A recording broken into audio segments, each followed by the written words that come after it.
natin yung North Avenue Station ng Metro Manila Subway. Ayan o, andito na yung mga gantry crane. Laki ng mga gantry crane na yan. Ito na mga kababayan, yung North EDSA Common Station sa ating harapan lang. Ayan. So yung roof niya, ayan, may mga steel trusses na yan, pero di pa na-installan ng mga bubong. Di natin alam kung mga tile span o rib type na yero yung gagamitin. Ayan, magandang gabi po sa inyo lahat mga kasikap. Nandito po tayo sa kahabaan ng Miriam Defensor Avenue at patungo tayo dito sa may North Avenue. Mag-update po tayo ngayong gabi ito dito sa MRT7. Ito yung North EDSA Common Station. Silipin natin kung ano na yung progreso dito sa mismong stasyon. So tara, let's go. Time check po tayo. Alas 6:21 na po ng gabi.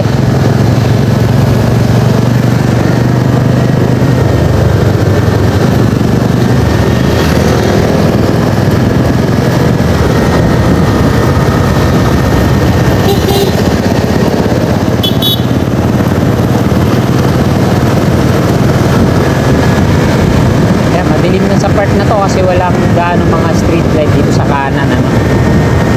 Dito sa Center Island yung mga street light.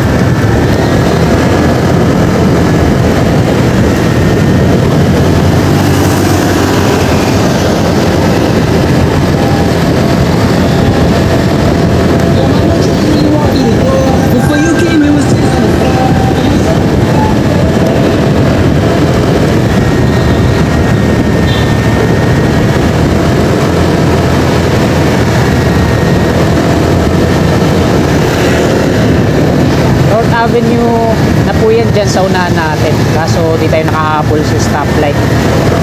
Makapanganan patungo dito sa QMC o Quezon City Memorial Circle, QCMC, stasyon ng MRT7. Pangalawa dito sa North EDSA Common Station.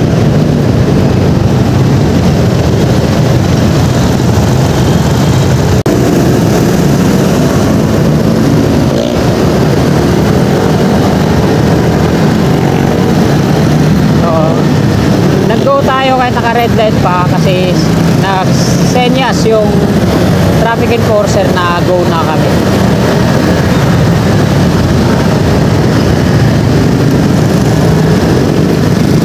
Ito yung viaduct ng MRT7. Ayan, matataas na to dito sa gitna, kaliwa.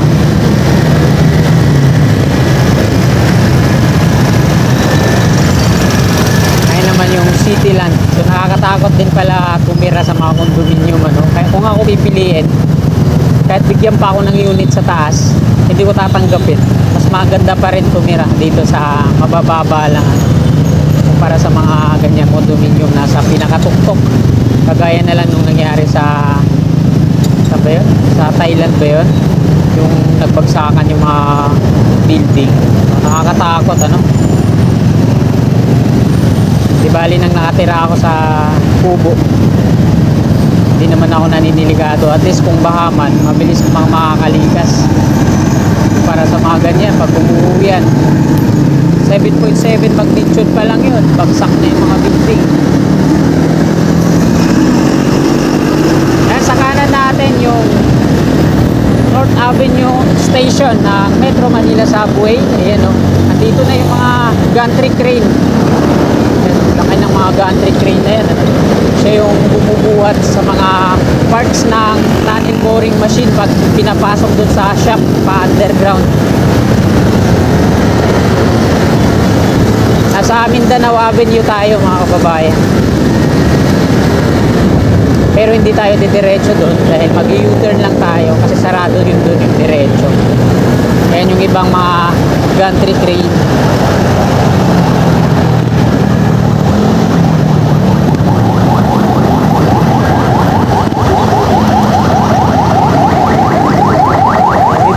U-turn. Ito yung tinalaga nilang U-turn slot.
ulit tayo dito.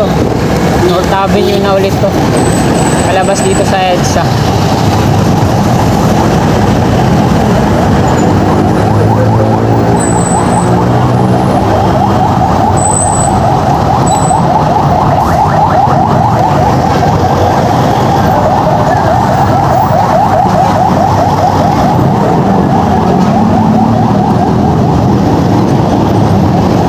Cityland, mataas na gusali na abot tanaw natin kanina dito sa malayo. Harap ng Trinoma. At ito na mga kababayan, yung North EDSA Common Station sa ating harapan lang yan. So yung roof niya, ayan, may mga steel trusses na yan, pero di pa na-installan ng mga bubong. Di natin alam kung mga tile span o rib type na yero yung gagamitin, ano. Ayan. Naka ano na yan, steel frame structure, paikot. Buo na yung stasyon niya. Maging dito sa baba, tingnan natin, no? May mga ano na yan, mga steel deck platform.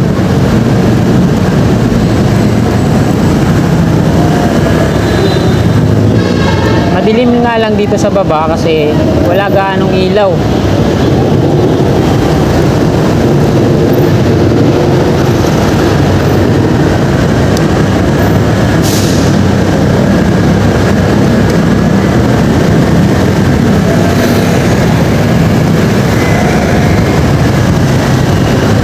Dito naman sa unahan, ano, may mga ano na yan, steel column, tapos yung mga steel girder na. Mahaba itong istasyon, no, mula dun sa mismong na kanina hanggang dito yon sa may Unified Grand Central Common Station. Ito yung mga pedestal na tinayuan na nila ng mga steel column. Ayan, hanggang dito yon yung istasyon mismo, North EDSA Common Station. Ayan naman yung turnback guideway, meron na coping beam. So hindi pa siya konkreto, rebar pa lang. Sorry. Wala na dito, maliwalas na, no. Wala na dito yung ano, BF Corporation. Ayan, open na dito. So tingnan natin mga kababayan kung anong contractor yung papalit sa BF Corporation. Dinig ko nga DMCI Consonji INC daw yung papalit, pero tingnan natin. Ito naman yung concourse mula dito sa kanan, garden ng SM North EDSA, patungo yan dito sa Save More Emerson Building. Napakalian liwanag, ano, daming mga LED na ilaw yung ginamit. So ito naman yung platform, yung station mismo ng carousel, SM North EDSA Station. Napakaliwanag dito, no. Yung dati na napakadaming sumasakay o pila doon sa may North Avenue, halos mga ilan na lang yung nakikita ko doon kasi nandito na sila. Mas komportable at maganda sumakay dito, no. Naka-tiles pa yung platform at napakaliwanag kumpara doon sa North Avenue. Maganda dito maghintay. So hindi na natuloy ito, ano. Ito yung nasa taas natin, yung 5 steel box portal pier column dito, no, saka yung mga steel box girders. Ayan, kulang pa yan dito ng 3 hanggang dito yon sa may harapan ng dulo ng SM Annex. Ito yung may nakasulat na BF. Ito yung steel box portal pier column na to.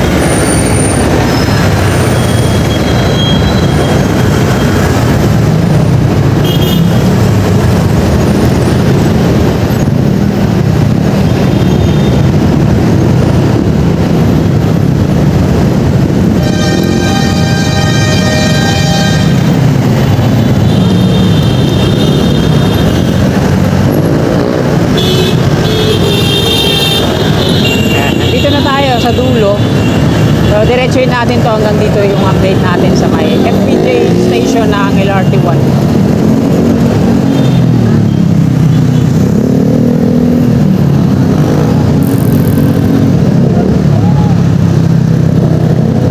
Pag rush hour, ganito yung sitwasyon dito sa EDSA.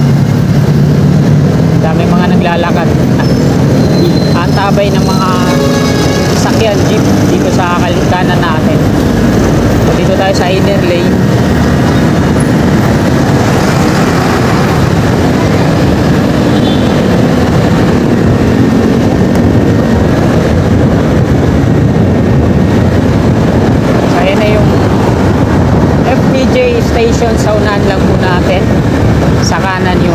kapilya po ng Iglesia ni Cristo.